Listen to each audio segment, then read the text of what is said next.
Hello everyone. बेटा आज जो हम चैप्टर करने जा रहे हैं वो हम करने जा रहे हैं biodiesel production.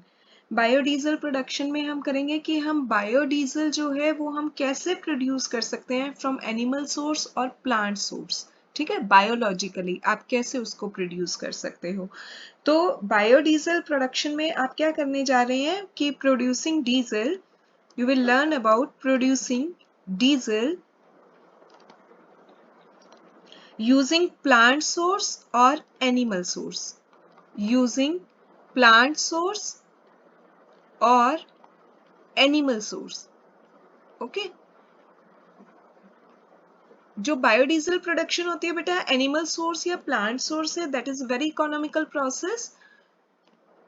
It is cheap to produce, not so costly, as it require only few raw materials like fat, methanol, KOH, etc. So it's quite economical process. Raw materials used are, raw materials जो आप use करेंगे for biodiesel production used are, the very first thing is fat और oil. Fat और oil बेटा आपको कहां से मिल सकता है? प्राइमरी, उसके टू सोर्सेज होते हैं, two primary sources. First one may be the animal source and second one may be the plant source. Plant source से जनरली आपको ऑयल मिल जाएंगे, वो कोई भी सीड ऑयल हो सकता है, एडिबल ऑयल हो सकता है, that may be example olive oil आप यूज कर सकते हैं, ग्राउंडनट ऑयल आप यूज कर सकते हैं, मस्टर्ड ऑयल आप यूज कर सकते हैं, एनी ऑयल। और एनिमल सोर्स से आपको जनरली फैट्स मिल जाते हैं। ठीक है, तो फर्स्ट रॉ मटेरियल जो हम यूज करने जा रहे हैं फैट और oil, that may be proclaimed from the animal source और फ्रॉम द प्लांट सोर्स। उसके बाद सेकेंड रॉ मटेरियल आपको क्या चाहिए? इस केस में आपको चाहिए होगा methanol. Methanol that is CH3OH। Third, as a catalyst काम करेगा इसमें KOH, that will act as catalyst. ठीक है, ये जब आपके पास तीन चीजें हैं तो बेटा इसमें ना सिंपल सी रिएक्शन होती है बायोडीजल प्रोडक्शन में। उसमें क्या होता है, कोई भी आपने फैट लिया या ऑयल लिया, जब आप उसको मिथेनॉल या फिर आप उसे उसमें आप कैटलिस्ट भी डाल दीजिए KOH, दिस इज कैटलिस्ट। जब आप इनको मिक्स करते हैं then biodiesel is formed by the process of transesterification. Transesterification reaction होती है जिससे कि आपको इसमें बायोडीजल मिल जाएगा। ट्रांसएस्टेरिफिकेशन क्या होता है मैं यहाँ पे आपको साथ के साथ बता देती हूँ। जनरली ट्रांसएस्टेरिफिकेशन क्या होता है बेटा, आपने कोई भी एस्टर लिया, एस्टर आपको पता है क्या होते हैं? 12th में आपने पढ़ा होगा RCOOR, this group is known as ester. ठीक है, आर आपका कोई भी एल्काइल या एराइल ग्रुप होता था। तो हमने जैसे एस्टर लिया, यहाँ पे मैं आर को ले लेती हूँ, प्रोपेन की चेन ले लेते हैं हम 3 कार्बन वाली, 1 2 3। ठीक है, यहाँ पे CH2, यहाँ पे 1 2 ऑलरेडी बॉन्ड है, CH2, और इधर ये तो प्रोपेन की सिंपल एल्केन की चेन थी। एस्टर के लिए क्या होता है? COOR, तो हमने यहाँ पे लगाया OCOR,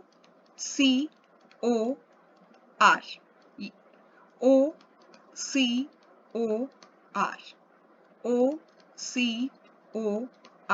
दिस इज एस्टर। ठीक है बेटा, जब आप इसमें क्या करेंगे, जब आप इसमें मिथेनॉल डालेंगे, take 3 molecule of methanol, CH3OH। ठीक है, अल्कोहल है, प्राइमरी फर्स्ट अल्कोहल आता है मिथेनॉल। तो इसमें क्या होगा बेटा, यहाँ से ये वाला जो बॉन्ड होगा ना, ये येलो कलर से जो मैं दिखा रही, ये ब्रेक हो जाएगा। मिथेनॉल में आपके पास क्या है, देखिए OH नेगेटिव ग्रुप है और CH3 मिथाइल आपका पॉजिटिव ग्रुप बचेगा।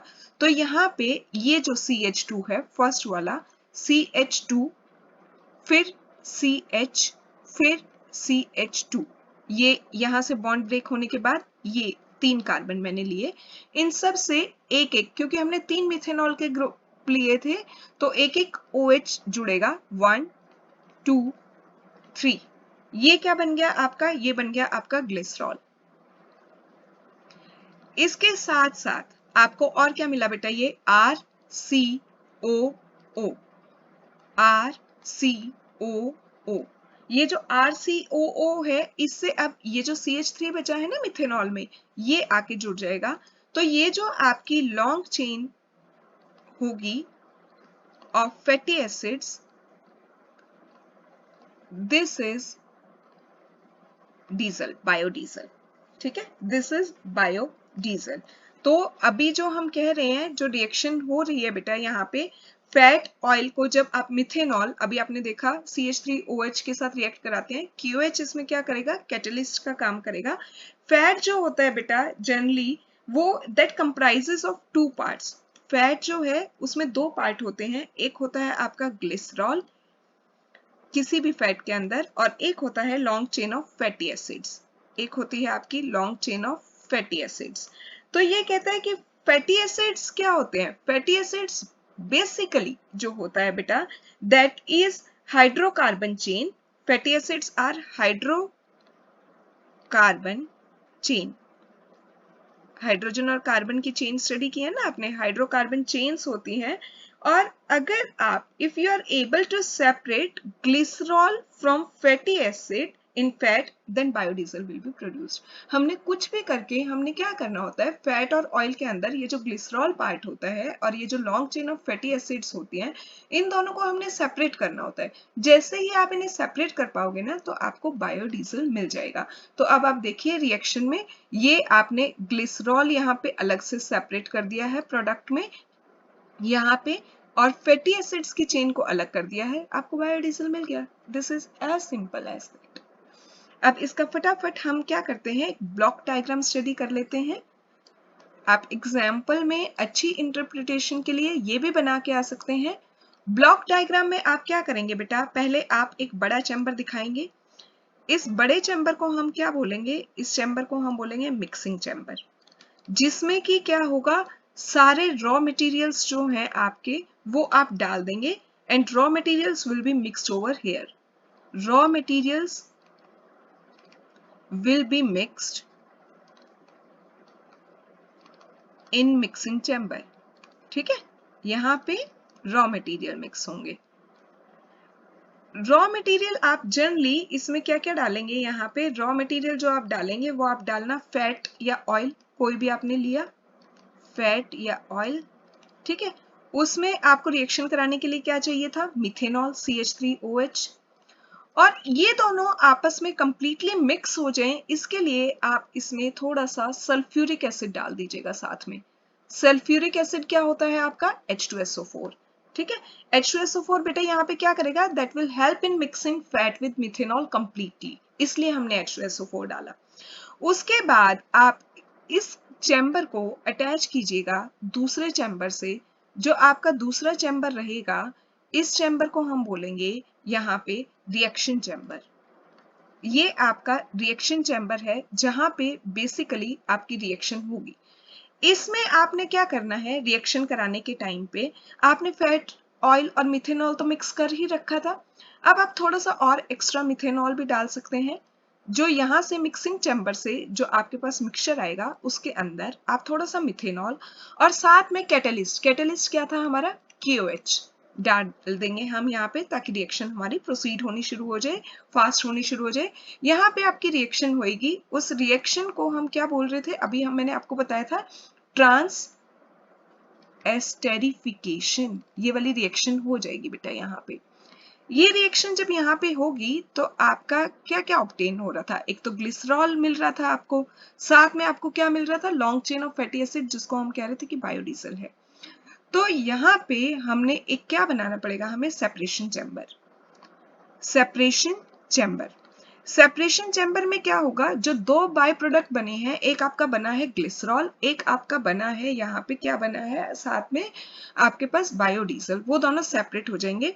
यहाँ पे हम दो सेंसर लगा देते हैं, एक बॉटम में और एक अपसाइड। ये सेंसर क्या करेंगे, ये बाय प्रोडक्ट्स को सेंस कर लेंगे। इसमें जो बेटा आपका डीजल होगा, diesel that will float at the top, यहाँ पे फ्लोट करेगा, दिस इज डीजल। और जो आपका यहाँ पे सेकंड बाय प्रोडक्ट बन रहा था, सेकंड बाय प्रोडक्ट आपका क्या बन रहा था, glycerol, that will settle down at the bottom. Glycerol जो है वो बॉटम में सेटल डाउन हो जाएगा। फिर हमने क्या करना है, आप यहां से ग्लिसरॉल को अलग से कलेक्ट कर सकते हैं, glycerol which will be further converted to glycerine. इसके साथ मिक्स होके बेटा कुछ जो है, ये हमने मिथेनॉल यूज किया था, मिथेनॉल के साइड प्रोडक्ट्स भी आ सकते हैं ग्लिसरॉल के साथ मिक्स करके, जिन्हें हम मिथेनॉल के अगर कुछ भी बाय प्रोडक्ट्स निकल रहे हैं तो आप उन्हें एज अ फर्टिलाइजर भी यूज कर सकते हो, may be used as fertilizers, ठीक है। और यहां से आपके पास अपर साइड से क्या आ जाएगा, बायोडीजल आ जाएगा, जिसको आप प्योरीफाई करके फर्दर पर्पस के लिए यूज कर सकते हैं। तो यहाँ पे ऊपर जो फ्लोट कर रहा था उसको आप अलग से क्या कर सकते हैं, कलेक्ट कर सकते हैं, आपको बायोडीजल मिल जाएगा। So this is all about the production of biodiesel. ये ग्रीन केमिस्ट्री के अंडर आता है, क्योंकि आप आजकल देख रहे हैं कि इतना व्हीकल हो गया है कि हमारे पास धीरे धीरे हमारे जो रिसोर्सेज हैं वो डिप्लीट होते जा रहे हैं, खत्म होते जा रहे हैं, पेट्रोल डीजल जो है कम होता जा रहा है। We opted for CNG then, और अब सीएनजी भी क्योंकि इट्स नॉट इजीली अवेलेबल, तो क्या है कि we are switching to biodiesel. Biodiesel आपको कहाँ से, प्लांट सोर्स से या एनिमल सोर्स से आप इजीली उसको बना सकते हैं। Stay connected for more lectures, have a very good day ahead, take care.